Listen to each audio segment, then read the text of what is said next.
Comme la Pâque était proche, Jésus montait à Jérusalem. Dans le temple, il trouva installés des marchands de bœufs et de brebis et de colombe et des changeurs. Il fit un fouet avec des cordes et les chassa tous du temple. Ainsi que les brebis et les bœufs, il jeta par terre la monnaie des changeurs, renversa le comptoir et dit aux marchands de colombes: enlevez cela d'ici, cessez de faire de la maison de mon père une maison de commerce. Ses disciples se rappelaient qu'il est écrit: l'amour de ta maison fera mon tourment. Les Juifs l'interpellèrent: quel signe peux-tu nous donner pour agir ainsi? Jésus leur répondit: détruisez ce sanctuaire, et en 3 jours je le relèverai. Les Juifs lui répliquèrent: il a fallu 46 ans pour bâtir ce sanctuaire, et toi en 3 jours tu le relèverais. Mais lui parlait de s'améliorer son corps. Aussi, quand il se réveilla d'entre les morts, ses disciples se rappelèrent qu'il avait dit cela.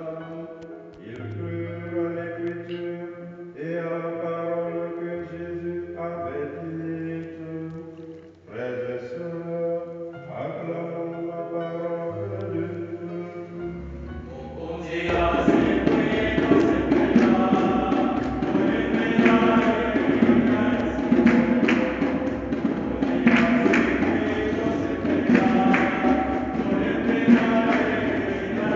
Oh, alléluia, alléluia, alléluia.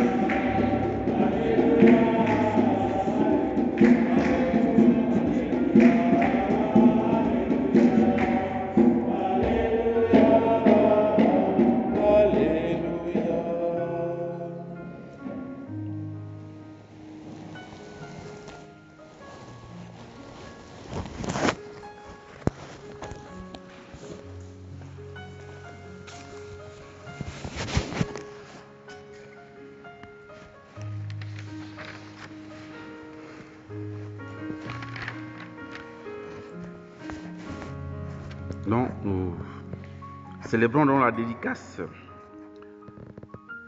de la cathédrale du pape. La dédicace, comme nous le savons, c'est une consécration. Consécration, c'est-à-dire une mise à part pour Dieu. Déclarer quelque chose de sacré, ça veut dire que le sortir du cadre profane pour lui accorder d'être réservé désormais à l'honneur et à la gloire de Dieu. Donc, nous avons l'évangile qui nous parle de Jésus, on peut dire de la colère de Jésus. La Bible compte plusieurs colères de Jésus, notamment il y a ici, et puis il y a aussi l'épisode des petits-enfants qui veulent venir à Jésus, et puis les disciples qui les rabrouent. Et Jésus va s'énerver, il va être en colère, il va laisser les enfants venir à moi. Voilà, car le royaume de Dieu leur appartient et à ceux qui leur ressemblent. Et on a aussi notre colère de Jésus, la troisième, c'est lorsque il est en face d'un paralytique dans la synagogue. Et puis les gens l'observent pour voir ce qu'il va faire de bien. Et il pose la question, est-ce que le jour de Shabbat, il est permis de faire le bien ou du bien de faire le mal? Et personne ne répond. On dit, Jésus regarda il lançait un regard de colère sur le public qui était là. Donc voilà les 3 lieux où on voit la manifestation quelque part de la colère du Christ. Aujourd'hui, c'est beaucoup plus explicite parce que il s'est fait un fouet et il va faire des dégâts. Il va renverser des tables. Il va chasser les marchands de bœufs, des brebis, des colombes, les changeurs d'argent, etc. Et il va chasser les bœufs et les brebis du temple. Il va jeter par terre, la monnaie des changeurs. Et ce qui est curieux, c'est que lorsqu'il arrive chez les marchands de colombes, il ne renverse pas les colombes. Il dit aux marchands de colombes, enlevez cela d'ici. Cessez de faire de la maison de mon père une maison de commerce. Vous voyez la délicatesse du Christ. Comme quoi la colombe symbolise ce que nous savons. Ça symbole, bien sûr, c'est le symbole de la paix, mais c'est le symbole du Saint-Esprit. Nous savons qu'à travers ces synoptiques notamment, on nous apprend que lorsque Jésus est sorti de l'eau, il y a une colombe qui est descendue, comme le Saint-Esprit est descendu sur lui à la forme d'une colombe et a reposé. Donc on voit bien pourquoi Jésus ne violente pas les colombes. Voilà. Enlevez cela d'ici. Enlevez cela d'ici. Voilà. Donc, Jésus à la suite va demander, puisque à travers ce qu'il va faire, un bon juif, un juif véritablement pieux, doit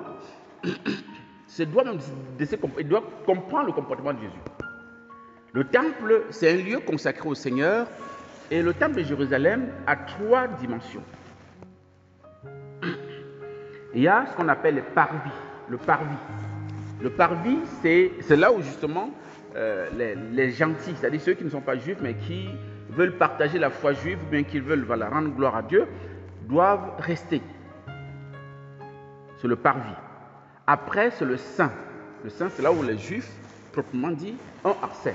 Et on a le 3e lieu, ce qu'on appelle le saint des saints. Voilà les 3 dimensions du temple.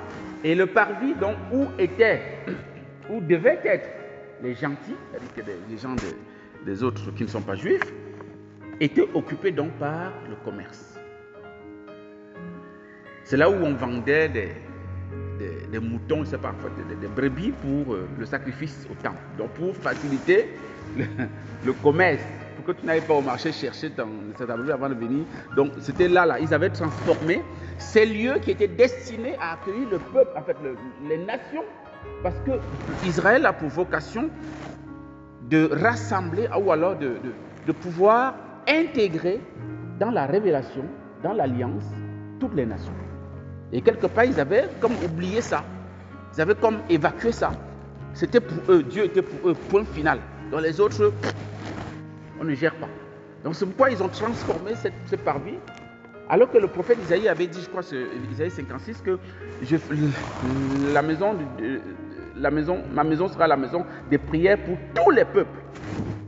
Donc le parvis symbolisait l'accueil des autres nations à la foi d'Israël, à la foi du Dieu un. Et donc Jésus vient donc demander aux gens de dégager, parce que ce lieu est consacré. Ce n'est pas un lieu de commerce. C'est le lieu de la rencontre. Et comme tout temple, comme toute église, c'est le lieu de la rencontre avec Dieu. Et un peu plus bas, il va dire, puisque quand il va poser cet acte, les Juifs vont dire, mais par quelle autorité tu le fais? Mais tu es qui? De quel droit tu te permets de faire ce que tu fais? Tu n'es pas le grand prêtre à ce qu'on sache. Tu n'es pas au service du temple. Pourquoi tu agis comme ça? Quel signe peux-tu nous donner pour agir ainsi? Quel est le signe que tu donnes? Et Jésus va donc profiter pour donner le sens de ce qu'il vient de faire. Pour donner le sens de ce que le temple préfigurait. Le temple était une figure, ce n'était pas le but. Jésus va donc profiter pour dire, détruisez ce sanctuaire et en 3 jours je le relèverai. Jésus demande qu'on détruise le temple. Bon, vous savez que le temple, c'est quand même le lieu. C'est le lieu par excellence de la rencontre du Seigneur. Et pour les Juifs, c'est le lieu des lieux. C'est le sommet. Détruire le temple, C'est un sacrilège. Et les Juifs lui répliquaient, mais il a fallu 46 ans pour construire ce temple. Parce que là, nous sommes au deuxième temple, parce que le premier temple a été construit par Salomon, mais avec les invasions, ça a été détruit. Et donc, ça, c'est le deuxième temple construit après le retour, n'est-ce pas, de l'exil. Ils ont mis 46 ans à le construire. Et Jésus dit, détruisez-le en 3 jours, je le relèverai. Jésus annonce le nouveau temple. Lorsqu'il dit, détruisez celui-ci, et en 3 jours, je le relèverai. Je vais relever un autre temple, ce n'est pas celui-ci, ce n'est pas le temple de pierre. En pierre, je veux dire. Et même les disciples, et c'est là où, lorsque le temple nouveau, qui est le Christ, va être relevé après 3 jours de sa mort, les disciples comprendront la parole que Jésus a prononcée ce jour-là. C'est ce que Jean dit, hein. Mais lui parlait du sanctuaire de son corps. Aussi, quand il se réveilla d'entre les morts, ses disciples se rappelèrent qu'il avait dit cela. Ils crurent à l'écriture et à la parole que Jésus avait dite. Eux-mêmes, ce jour-là, n'avaient rien compris. Évidemment. Et vous devez comprendre aussi que tout ce que Jésus a fait, tout ce qu'il a fait dans son ministère public, jusqu'à sa mort, les apôtres n'ont pas compris grand-chose. Vous vous souvenez même qu'au soir du jeudi saint, il a dit, j'ai encore beaucoup de choses à vous dire, mais vous ne pouvez pas le garder maintenant. L'Esprit Saint, lorsqu'il viendra, vous conduira à l'autre. Autrement dit, voilà, il a tellement enseigné les choses. Pendant 3 ans, il a enseigné, il a fait des choses, il a posé des gestes. Mais personne ne comprenait véritablement le sens de ce qu'il faisait. On se souvient, quand il a annoncé sa passion, Pierre va le prendre à côté pour le blâmer. Il dit, non, tu ne dois pas faire ça, c'est pas possible. Tu annonces en public qu'on va t'arrêter, on va te tuer, c'est pas possible. Qu'est-ce qui te prend? Vous voyez? Donc, les apôtres ne comprenaient l'élément qui va permettre aux apôtres de relire les paroles du Christ, les gestes du Christ et de les comprendre, c'est la résurrection. La résurrection, c'est la lumière sur toute la vie antérieure du Christ qui va permettre une lecture nouvelle et, j'ai envie de dire, une lecture compréhensive, profonde de tout ce que Jésus a dit et fait. Sans la résurrection, on ne comprend rien à ce que Jésus a fait. On ne comprendra rien, surtout à sa mort. C'est pourquoi le disciple d'Emmaüs, quand il marche, il rentre dans leur village parce qu'il se dit, le gars là nous a berné. Parce qu'ils n'ont pas saisi, ils n'ont rien compris. Il a fallu que le ressuscité les aide à comprendre que les amis, ce qui vient de se passer là, ça a été prophétisé et ça s'est accompli. Ne fallait-il pas que, etc., et leur cœur était brûlant. Et la totale, c'est lorsqu'il a rompu le pain et leurs yeux s'ouvrirent. Leurs yeux s'ouvrirent. Donc c'est la résurrection, frères et sœurs, qui illumine toute la vie du Christ antérieur et qui nous permet de comprendre ce que Jésus a dit et fait. Et c'est vraiment la pierre de fondation, c'est le nouveau temple. Souvenez-vous que Jésus va dire à la Samaritaine dans Jean chapitre 4, quand la Samaritaine va dire, mais vous les Juifs, vous dites que pour prier, il faut seulement aller au temple. Bien sûr, évidemment. Est-ce que c'est vraiment vrai qu'il faut toujours aller au temple et tout? Est-ce que nous aussi, nous qui prions sur la montagne ici, là, est-ce que notre prière ne monte pas? Je paraphrase, c'est parce qu'elle a dit, mais pourquoi? C'est un peu ça. Et Jésus va lui dire, l'heure vient, et c'est maintenant, où les vrais adorateurs adoreront en esprit et en vérité. Ce sera plus dans un temple. C'est pourquoi Jésus détruisait ce temple. Le temple ne sera plus la référence de la rencontre avec Dieu. Il y aura un nouveau référent. Une nouvelle référentiel, un nouveau référentiel, et ce référentiel, c'est le Christ. En Jésus, nous rencontrons le ciel. Parce qu'il est vrai Dieu et vrai homme. Quand je rencontre le Christ, je rencontre le ciel sur terre.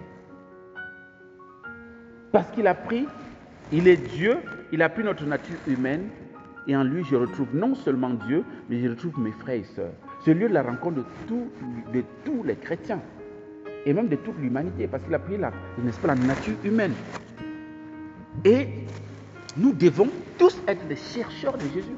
Parce que c'est le temple véritable où nous avons l'assurance d'être en présence de Dieu.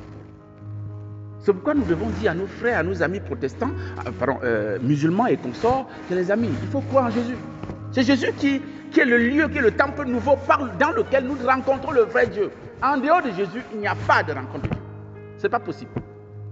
Et puis, la lecture que nous avons lue, la première lecture, nous montre très bien que Jésus doit être le fondement, ou alors l'édifice est nul.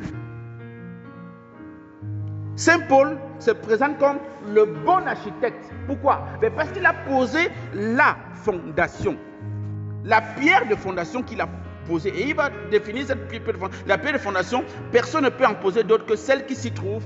Ça s'appelle Jésus-Christ. L'évangélisation, tout ce que nous pouvons faire dans le Seigneur doit partir du Christ. Celui, la pierre d'angle, sur laquelle tout l'édifice doit s'établir. Et Saint Paul, on comprend pourquoi il dit, faisons attention, que chacun prenne garde à la façon dont il contribue à la construction. Comment je fais aujourd'hui, moi, pour aider à l'édification du corps du Christ? Je m'appuie sur quoi? Quels sont les éléments de la construction que j'apporte pour édifier l'église de Dieu? Je ne parle pas de l'église des murs. Hein. Non. L'église mystique, l'église corps du Christ. Qu'est-ce que j'apporte? À chacun de répondre, n'est-ce pas, de répondre à cette question-là. Et la dernière chose qu'il faudrait pointer, c'est que si Dieu s'est fait chair, ça veut dire qu'il a choisi l'homme comme le lieu de sa demeure. Ce n'est plus les murs. Et nous savons que le premier temple que Dieu s'est choisi sur terre, c'est Marie. Marie est la demeure de Dieu par excellence. C'est l'arche, n'est-ce pas, d'alliance par excellence. C'est le lieu de la rencontre. En Marie, je trouve Dieu. Mais est-ce qu'on peut dire la même chose pour chacun de nous? Est-ce que je suis le lieu de la rencontre de Dieu? Est-ce que tous ceux qui m'approchent peuvent toucher Dieu, peuvent rencontrer Dieu? Parce qu'il faut qu'on le sache, hein, c'est important qu'on le sache. Jésus n'a jamais dit qu'il faut me mettre au tabernacle. Hein. Jésus ne l'a jamais dit. C'est vrai que bien sûr l'Église a pensé ça et a décidé ça, nous sommes d'accord. Mais Jésus n'aime pas le tabernacle. Il n'aime pas rester au tabernacle. Le lieu où Jésus veut reposer, il veut reposer en nous comme il a reposé en Marie. Il veut que nous soyons tous des porteurs de sa personne, les porteurs de Dieu. Nous devons être des tabernacles vivants qui se baladent dans le monde entier et qui rendent présent Dieu partout où nous sommes plantés. Nous sommes chacun la demeure de Dieu. Et nous devons nous poser la question, quelle relation j'ai avec Dieu? Comment j'accueille Dieu dans ma vie? Est-ce que je l'accueille en fonction du commerce que je vais faire avec lui? Est-ce que mon corps, ma vie est devenue un lieu de commerce? Vous ne voyez pas tout de suite, n'est-ce pas, la prostitution. Hein? La prostitution est diverse et variée. Est-ce que ma relation avec Dieu est fondée sur les échanges? Seigneur, je te prie, mais il faut que tu me donnes telle chose. Seigneur, je t'adore, mais Seigneur, je jeûne, il faut que tu m'obtiennes ça. Nous sommes des commerçants avec Dieu. Nous faisons de notre relation avec Dieu un commerce. Et Jésus veut aujourd'hui chasser tous ces animaux, tout cet argent, tous ces commerces que nous entretenons dans la demeure de Dieu qui est notre vie, qui est notre cœur, qui est notre existence. Et le fouet que Jésus fait pour renverser tout ça, c'est le Saint-Esprit. Il n'y a que le Saint-Esprit qui est capable de faire le ménage dans notre vie. Nous-mêmes, par nous-mêmes, nous sommes incapables. Nous sommes incapables. Que Dieu nous accorde la grâce du Saint-Esprit, qu'il vienne à notre secours, qu'il vienne nous donner la force de renverser les tables, de mettre dehors tout ce qui n'est pas la gloire de Dieu dans notre vie, pour permettre que notre demeure, que notre vie soit ce sanctuaire où Dieu se trouve chez lui. Jean dira dans Jean chapitre 14, verset 23, « Si quelqu'un m'aime, il gardera ma parole, et mon Père l'aimera, et nous viendrons chez lui, nous ferons de chez lui notre demeure. » Et cette œuvre trinitaire, cette œuvre, la présence de Dieu en nous, cette inhabitation trinitaire, comme on le dit, c'est l'œuvre du Saint-Esprit. Il n'y a que le Saint-Esprit qui peut réaliser cela en nous. Mais là, il doit faire le ménage d'abord. Permettons-le de le faire à travers et à la faveur de cette Eucharistie. Amen.